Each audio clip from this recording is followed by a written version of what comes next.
Tibetan, ngayon lang ako nakakita ng Tibetan. Ay, pag nakaganyan, hindi naman siya nagpinipikit.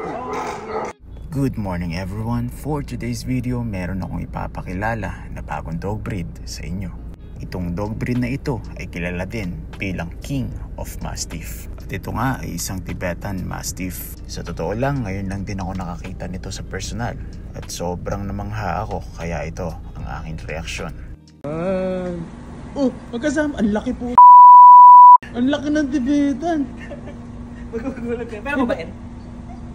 Ang laki. Ang dungis mo ah. Unang kita ko sa kanya ay talagang na-intimidate din ako.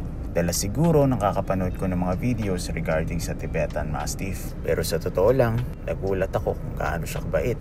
Tulad nito, dahil kinagat na siya pero hindi siya nag-react. At umupo pa nga sa sobrang relax. Nung naghahanap ako ng mga asong gusto kong alagaan, isa ito sa mga nire-research ko. At ayon nga sa mga nabasa ko, ang Tibetan Mastiff daw ay galing sa Himalayas region. Sila ay ginagamit ng mga mountain villagers upang maging livestock guardian. Sila din ay ginagamit sa mga monasteryo at bahay upang magbantay. Sila ay likas na matalino, matapang at malambing.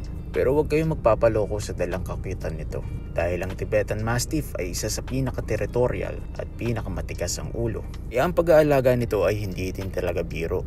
Dahil sa taglay na kagandahan ng Tibetan Mastiff, ito nga ay unti-unting sumikat.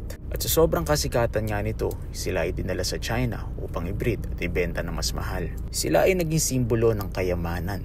At sabi nga ng iba, sinasamba pa nila na parang Diyos. Ang kanilang laki ay umaabot sa 24 to 26 inches na mayroon timbang na 70 to 90 kg.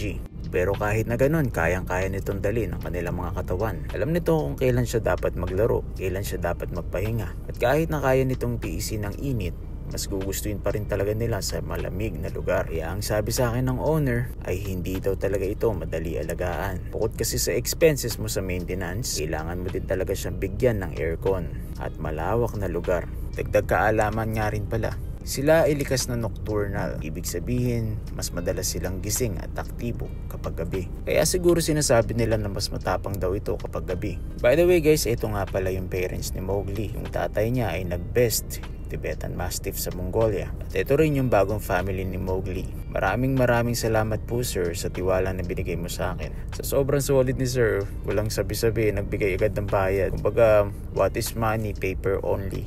Ayun lang guys, naway meron kayong natutunan kahit paano. At maraming salamat sa panonood ng mga videos ko.